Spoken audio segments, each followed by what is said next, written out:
If you're just starting out or you're a veteran flyer, one of the most common jobs you're going to get is going to be flying indoors. That's really where FPV shines. I mean, flying outside and doing acro and stuff is fun for us, but mostly customers want to see their product or their business through a perspective they've never seen before. And of course, FPV really shines in that. We've seen plenty of viral, awesome videos that have showcased indoor flying to its highest. Nice,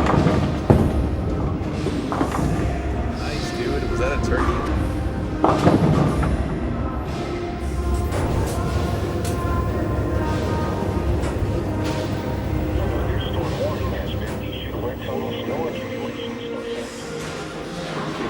Now, if you want to do the same thing, there's a couple things you're going to want to think about because indoor flying is a little bit more tricky than outdoor flying. This is Dr. Quads. Let's get into this. If you're over in America, LEDs will be set to a 60 Hertz frequency. If you're in the EU or over here in China, your LEDs are going to be flickering at 50 Hertz. Now that's really important because if you get it wrong, it's going to absolutely ruin your footage with some flickering. The way that cameras handle this is actually by setting it to PAL, or NTSC. And you'll notice that if you change from PAL to NTSC, you'll get different frame rate options. Over here, I shoot on PAL.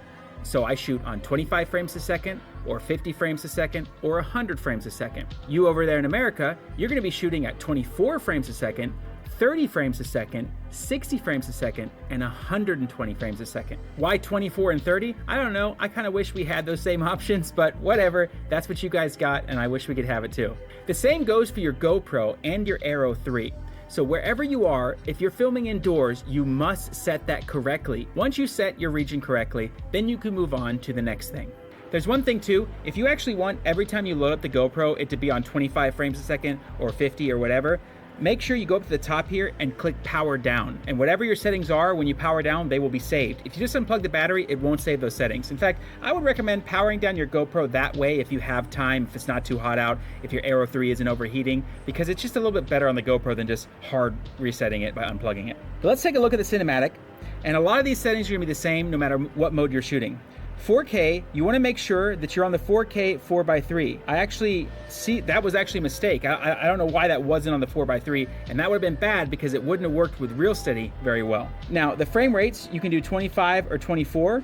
I like how they give the option, but I should definitely be doing 25 here. The lens, set that to wide. Hyper smooth, you want to set that to off. So something's catastrophically wrong with my settings on this GoPro. Thankfully, I'm doing this here. Definitely, hyper smooth should be off.